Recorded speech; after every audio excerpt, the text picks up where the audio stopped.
આની પહેલાંની રીલમાં તમે સ્વિસ બોલનો ઉપયોગ નેક પેનમાં કેવી રીતે થાય એ જોયું. ચલો આજે આપણે શોલ્ડર પેન એટલે ખાસ કરીને રોટેટર કફ ઇન્જરીઝમાં આ સ્વિસ બોલનો ઉપયોગ કેવી રીતે થાય એ શીખીએ.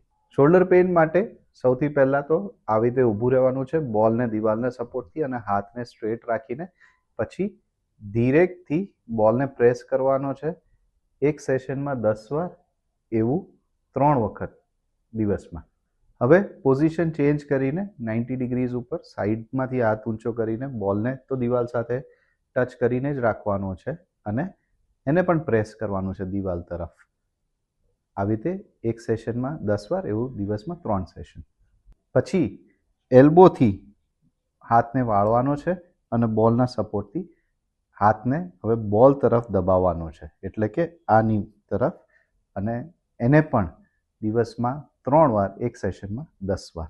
જ્યારે તમને એવું લાગે કે પહેલાંની 3 કસરતમાં પેન ઓછું છે અને સ્ટ્રેન્થ આવી ગઈ છે, તો આવી રીતે બોલને દબાઈને ક્લોકવાઇઝ, એન્ટાઈ ક્લોકવાઇઝ આવી રીતે કરવાનું છે અને સિમિલરલી સાઈડમાં ફરીને પણ ક્લોકવાઇઝ અને એન્ટાઈ ક્લોકવાઇઝ ફેરવવાનું. તો શોલ્ડર પેનમાં પણ સ્વિસ બોલ બહુ જ મહત્વપૂર્ણ ભૂમિકા નિભાવે છે. આનાથી ખાસ કરીને રોટેટર કફ જેવા મસલ્સ ખૂબ જ સરસ રીતથી સ્ટ્રેન્થન થાય છે. Thank you.